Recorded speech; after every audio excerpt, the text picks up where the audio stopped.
அஸ்ஸலாமு அலைக்கும். இது வந்து பார்ட் 2 வீடியோ தான். மனோ ஏஜென்சி தையல் ஷாப் தான் வந்திருக்கோம். அங்க வந்து ஹோல்சேல்ல வந்து தையல் மிஷினுமே கம்மியா கிடைக்கும். 2வது வந்து சர்வீஸுமே பார்த்து குடுப்பாங்க.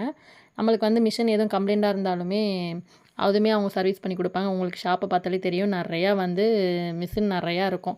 இந்த ஷாப்ல வாங்குறது இதோட 5வது தையல் மிஷினு. அக்கா, தங்கச்சி எல்லார் வீட்லயுமே ஒரே மிஷின் தான். பிரதர் கம்பெனி தான் வாங்கியிருக்கோம். இப்பயுமே வந்து பெரிய மிஷின்ல பிரதர் தான் வாங்க வந்திருக்கோம்.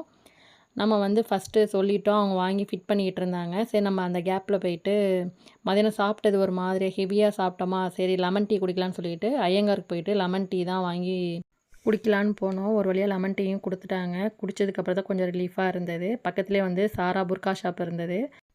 சரி இன்னும் கொஞ்சம் நேரம் டைம் இருக்குது, புர்கா ஷாப்புக்கும் போயிடலாம், அங்கேயே கொஞ்சம் போய் டைம் ஸ்பெண்ட் பண்ணலாம்னு சொல்லிட்டு அங்கே போயிட்டு ப்ரூச் அப்புறம் பெர்ஃப்யூம் ஏதோ வாங்கினாங்க. அக்காவும் தங்கச்சி தான் வாங்கினாங்க.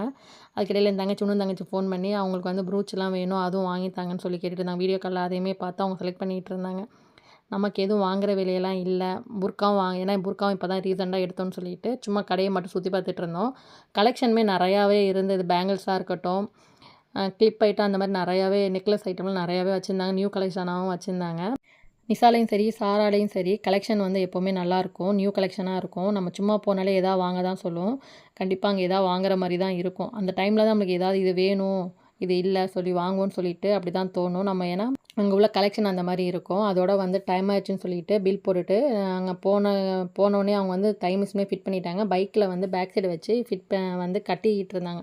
நாங்கள் இங்கேருந்து போகும்போதே ரெடியாக கயிறுலாம் வச்சு தான் எடுத்துகிட்டு போனோம். கட்டிகிட்டு இருக்கும்போதே எங்கேருந்து தான் மழை வந்துச்சுன்னு தெரில, சரசரன்னு நல்லா மழை தூத்தல் போட ஆரம்பிச்சிட்டாங்க. அதோட அவங்க வந்து பலகை ஊறி போயிருன்னு சொல்லிட்டு நல்லா கவர்லாம் போட்டு நல்லா என் தங்கச்சி அதுக்கு இடையில போய் பக்கத்தில் எங்கேயோ போயிட்டு சாக்கு வேறு வாங்கிட்டு வந்தாங்க.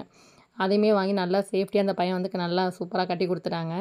சரி கொஞ்சம் மழையும் விட்டுருச்சு. அதோட கொஞ்சம் தூரம் கும்பகோணம் விட்டு கூட வெளியே போகல. கொஞ்சம் தூரத்துலேருந்து மழை மறுபடியும் நல்லா ஸ்டார்ட் ஆயிடுச்சு. நாங்கள் 2 பேரும் ஒதுங்கிட்டோம். என் தங்கச்சி எங்கேயோ போய் ஒதுங்கும்போது அந்த கடையில் வந்து அவளை ஃப்ரண்ட் சைடு பார்க்காம பேக் சைடே வந்து இந்த வளையல் மணிலாம் பைக்கில் விற்பாங்களா, அவங்க நினச்சிக்கிட்டாங்க. அதுக்கப்புறம் ஃப்ரண்ட் சைடு ஃபேஸை பார்த்துட்டு பைக்கில் என்ன வச்சு எடுத்துகிட்டு போகிறீங்கன்னு கேட்டேன். தையல் மிஷினு அப்படின்னு கேட்டதுக்கப்புறம், அப்போ நீங்கள் ஒரு சிங்கப்பெண்ணுங்க, பரவாயில்ல தையல் மிஷின்லாம் வச்சு எடுத்துகிட்டு போகிறீங்கன்னு சொல்லிட்டு இந்த மாதிரி சொன்னாங்கன்னு சொல்லிகிட்டு இருந்தாங்க. இப்படி தான் பைக்லேயுமே வச்சு கட்டி ஒரு வழியாக எடுத்துகிட்டு வீட்டுக்கும் சேஃபாக வந்தாச்சு. ஆனால் மழையுமே ஹெவியாக இருந்ததுனால மிஷின் எப்படி இருக்குன்னு வந்து நைட்டே எங்களால் ஓப்பன் பண்ணி பார்க்க முடியல.